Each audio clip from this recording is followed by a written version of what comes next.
Assalamualaikum warahmatullahi wabarakatuh. Sidang penonton Didik TV KPM yang dirahmati Allah. Bertemu lagi kita dalam rancangan kaunselor anda slot kerohanian. Anda bersama saya Ustaz Syazril Sapawi. Apa khabar anak-anak, adik-adik Ustaz yang Ustaz kasihi? Semoga anda semuanya berada dalam lindungan dan rahmat Allah selalu. Baiklah anak-anak dan adik-adik yang Ustaz kasihi, InsyaAllah hari ini Ustaz nak berkongsi dengan anak-anak dan adik-adik sidang penonton yang dirahmati Allah sekalian tentang satu tajuk yang amat penting dalam hidup kita, iaitu redha ibu ayah, itulah redha Allah. Baik, seperti yang Ustaz pernah sebutkan dalam episod-episod yang lepas, sewaktu kita berdoa, setiap hari kita berdoa, beristiqamah dalam berdoa, kita perlu sentiasa memohon rahmat Allah. Kerana apa? Kerana rahmat Allah itu penting untuk kita hidup di dunia dan di akhirat kelak dengan tenang dan bahagia. Tanpa rahmat daripada Allah, sudah pasti hidup kita terumbang-ambing tanpa perlindungan dan kesejahteraan yang setiap orang perlukan. Oleh itu, orang-orang yang mendapat rahmat Allah, orang-orang itu jugalah yang mendapat keredaan Allah. Untuk apa tujuan hidup kita kalau tanpa keredaan Allah? Bagaimana doa-doa kita hendak dimakbulkan Allah tanpa mendapat keredaan daripada Allah Subhanahu Wa Taala? Bererti redha Allah itu sangat penting dalam hidup kita ya anak-anak dan adik-adik. Tapi ada tapi sikit. Redha Allah itu akan terhenti dengan redanya kedua ibu bapa dan atau ibu ayah kita. Redha Allah itu akan kita perolehi setelah hidup kita ini mendapat keredaan ibu dan ayah. Dengan erti kata lainnya, kalau ibu ayah kita redha pada kita, barulah Allah akan memberi keredaannya kepada kita. Kalau ibu dan ayah kita tak redha dengan kita sebagai anak mereka, tak redha dengan apa yang kita lakukan kepada mereka, tutur kata kita yang membuatkan mereka bersedih atau tidak redha kita sebagai anak mereka, Allah, maka buatlah baik sebaik mana pun, buatlah amalan setinggi para wali sekalipun, Allah tidak akan meredai kita selagi ibu ayah kita tidak redha kepada kita. Na'udzubillahi min dzalik. Anak-anak dan adik-adik Ustaz yang Ustaz sayangi, jangan jadi seperti itu ya anak-anak dan adik-adik. Keadaan ini Allah dah nyatakan dalam Al-Quran surah Al-Isra ayat 23. Wa qada rabbuka alla ta'budu illa iyyah wa bil walidaini ihsana, dan Tuhanmu telah perintah supaya engkau tidak menyembah melainkan semata-mata kepada Allah, dan berbuat baiklah kepada ibu dan ayah. Allah, anak-anak dan adik-adik, sangat jelas dah apa yang Allah perintahkan kepada kita. Jangan sembah selain Allah dan berbuat baiklah kepada ibu dan ayah. Dalam ayat tadi Allah gunakan perkataan ihsan, wabil walidaini ihsana, dan berbuat baiklah, iaitu ihsan kepada ibu dan ayah. Ihsan ini adalah satu perkara yang sangat berat dan sukar sebenarnya untuk kita sebagai manusia melakukannya, tapi kita wajib berusaha untuk melakukannya juga.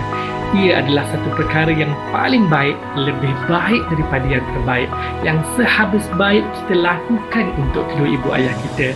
Kerana apa? Kerana mereka lah yang kita kenal terlebih dahulu sebelum kita kenal agama kita. Sebelum kita kenal Allah, mereka lah yang mendidik dan melayan segala kerenah dan kehendak kita dengan sebaiknya sewaktu kita masih kecil. Cuba anak-anak dan adik-adik fikir ya, kalau ibu ayah yang berada di depan mata kita, kita tak boleh nak berlaku baik, macam mana dengan Allah yang kita tak nampak dengan mata zahir kita? Boleh harapkah kita nak berbuat baik pada Allah yang kita tak nampak berbanding ibu ayah yang kita nampak? Sebab itu Allah gunakan perkataan ihsan, seberat-berat perkataan yang mempunyai sebaik-baik makna untuk kita laksanakan dengan sebaiknya. Sebab itu dalam beribadah, kita perlu juga ada sifat ihsan. Apa maksud ihsan dalam beribadah? an ta'budallah ka'annaka tarahu, iaitu kita beribadat seolah-olah kita melihat Allah. Fa in lam takun tarahu, sekiranya kamu tidak melihatnya iaitu Allah, fa innahu yaraka, maka ketahuilah bahawa Allah sedang melihat kamu. Hebat kan perkataan ihsan yang Allah guna dalam ayat ni. Allah perintahkan kita buat baik kepada ibu dan ayah kita dengan sebaik-baik perlakuan, pertuturan, sama ada di hadapan ibu ayah kita mahupun di belakang mereka, sama ada mereka masih hidup mahupun telah meninggalkan kita.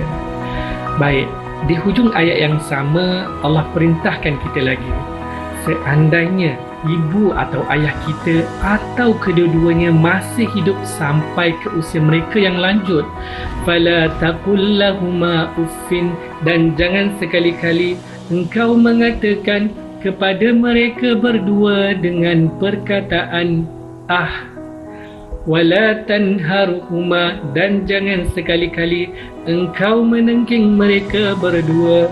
Wa qul lahuma qawlan karima, dan ucapkanlah kepada mereka berdua dengan perkataan yang mulia. Anak-anak, adik-adik, sangat jelas Allah memberi amaran kepada kita supaya kita jangan sekali-kali menjadi anak yang derhaka, berkata dengan menggunakan perkataan-perkataan atau ayat-ayat yang kasar, tidak sopan, mengherdik, menengking, apalagi menyakiti mereka dengan tangan dan kaki. Ya Allah, na'udzubillah min zalik. Anak-anak dan adik-adik ustaz, jangan jadi seperti itu.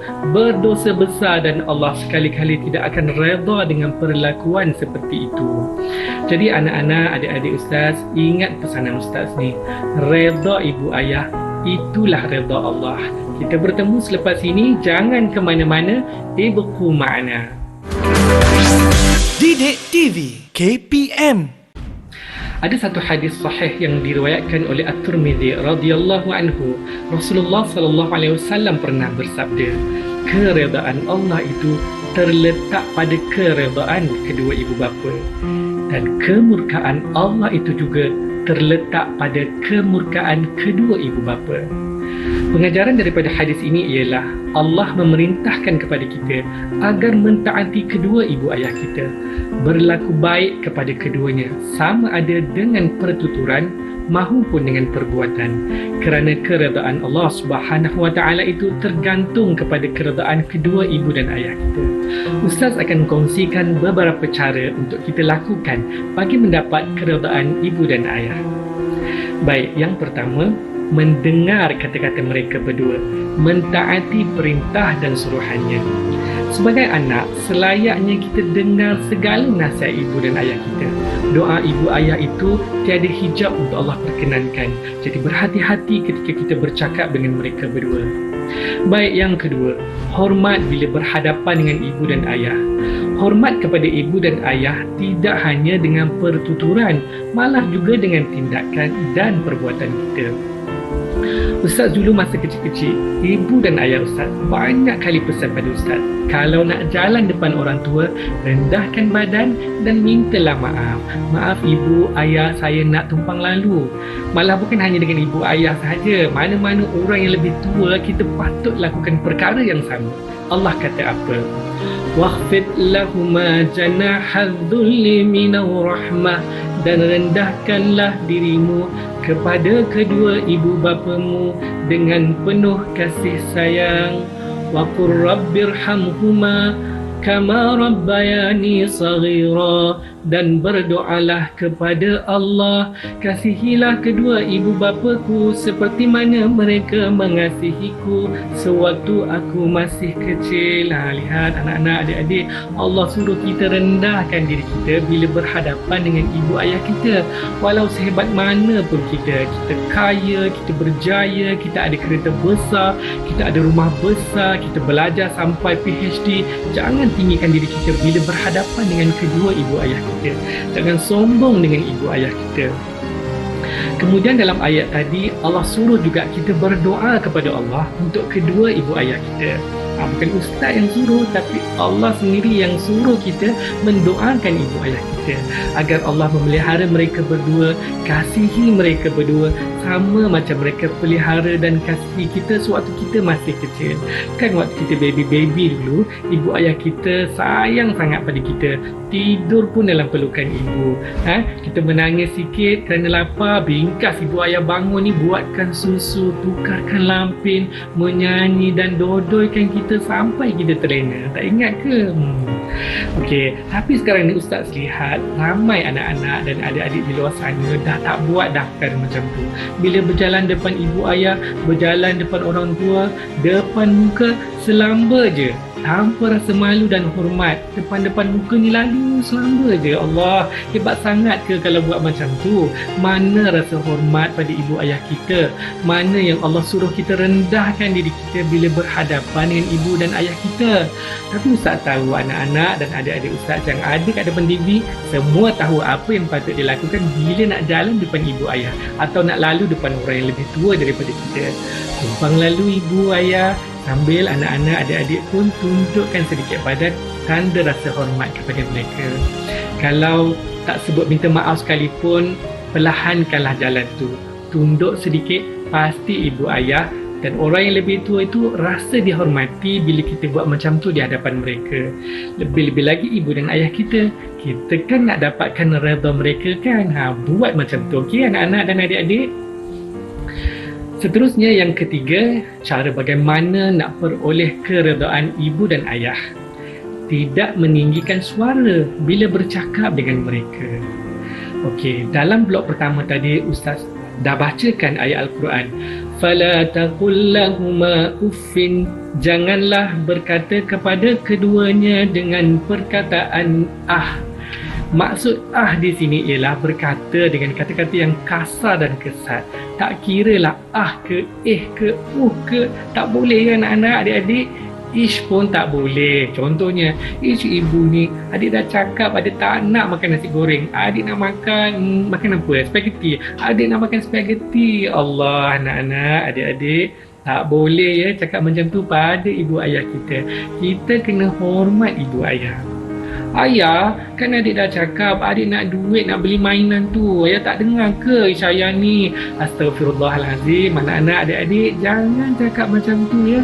Itu bukan perkataan-perkataan yang mulia yang Allah suruh kita ucapkan kepada ibu dan ayah kita. Mungkin kita boleh tukar dengan ayat yang lebih baik macam ni. Ayah, boleh tak adik nak beli mainan ni? Adik dah lama teringin nak mainan ni. Boleh tak ayah? Kan manis, manja bunyinya macam tu. Ayah mana yang tak sayangkan anaknya kalau cakap baik-baik macam tu kan? Alhamdulillah, ibu ayah sayang kita, Allah lagi sayang pada kita kan? Baik, cara yang keempat, bagaimana nak perolehi keredaan ibu dan ayah ialah dengan mendoakan kesejahteraan mereka. Anak-anak, adik-adik yang Ustaz sayangi, mendoakan kesejahteraan ibu dan ayah bukan hanya ketika mereka masih hidup. Apa yang lebih penting, walaupun ibu ayah kita sudah tiada, sudah meninggalkan kita, doa kita sebagai anak itu lebih penting buat mereka. Semasa mereka masih hidup, jangan tinggal doa untuk ibu ayah setiap kali lepas solat. Semasa mereka sudah tiada, jangan tinggal doa untuk ibu ayah setiap kali lepas solat dan setiap kali teringat. Tapi masa mereka hidup pun adalah lebih baik kita doakan mereka bukan saja setiap kali lepas solat, tapi setiap kali kita teringat, kita doakan kesejahteraan mereka, kita doakan mereka sihat, doakan mereka selamat, doakan mereka mendapat rahmat. Rahmat kan penting untuk kita kan? Orang yang selalu mendoakan ibu ayahnya, hatinya akan sentiasa terpaut pada mereka berdua. Nescaya mereka juga sudah pasti selalu teringatkan kita dan mendoakan kita. Doa ibu ayah tu kan tiada hijab untuk anak-anaknya. Siapa yang tak nak doa makbul daripada ibu dan ayah kan? Selagi mereka masih hidup, tagihlah doa daripada mereka, sebab doa mereka berdua adalah doa-doa yang makbul. Amin amin ya rabbal alamin. Okey anak-anak dan adik-adik, jangan pernah berhenti berusaha untuk mendapatkan keredaan ibu dan ayah, kerana redha ibu ayah itulah redha Allah. Kita bertemu selepas ini. Jangan ke mana-mana. Ibukum ma'ana. Didik TV KPM. Anda masih bersama saya, Ustaz Syazril Sapawi dalam rancangan Kaunselor Anda Slot Kerohanian. Hari ini kita membicarakan tentang redha ibu ayah, itulah redha Allah.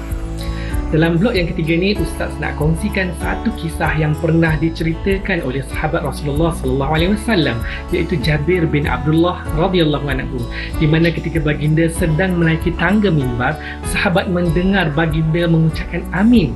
Kemudian apabila baginda menaiki tangga yang kedua, sahabat mendengar lagi baginda mengucapkan amin.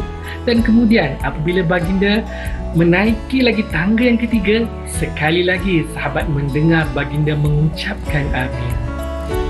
Lalu sahabat pun bertanya kepada baginda Rasulullah sallallahu alaihi wasallam, "Ya Rasulullah, kami mendengar engkau mengucapkan amin sebanyak 3 kali ketika engkau sedang menaiki tangga mimbar.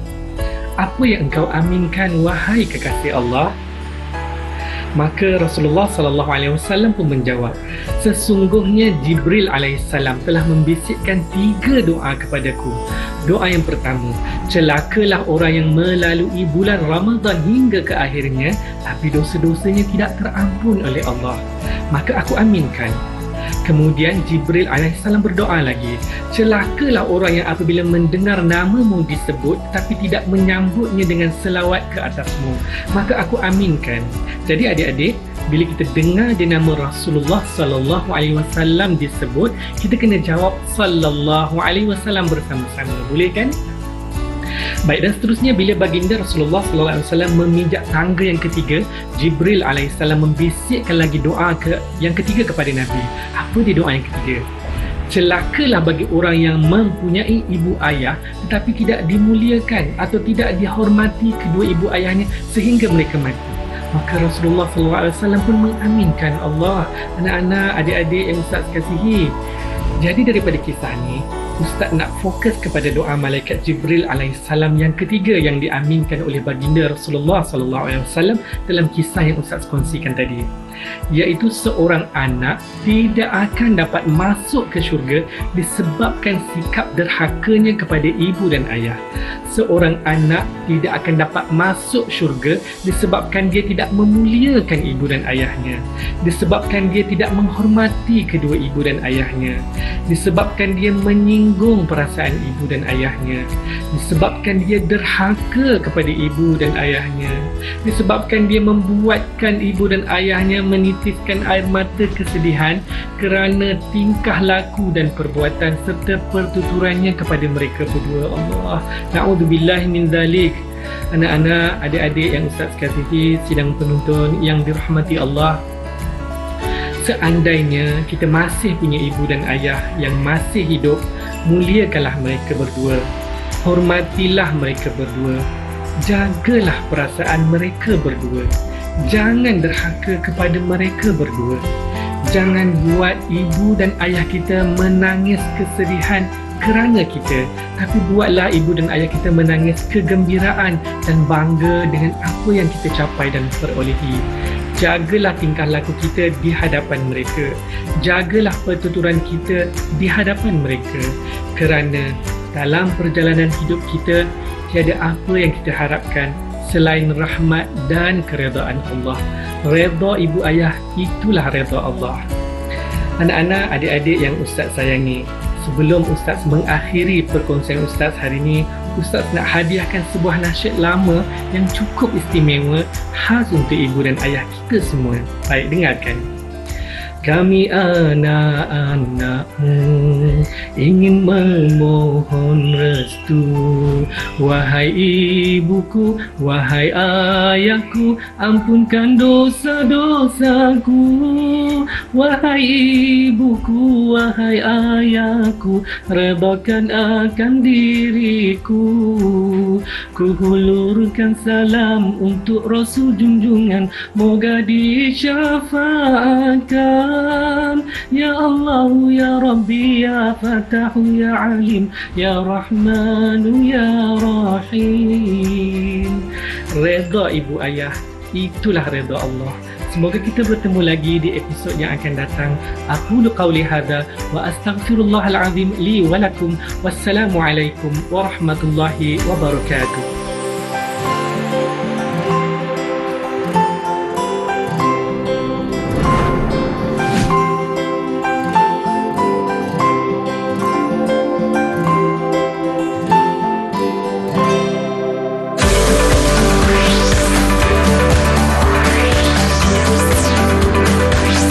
Didik TV KPM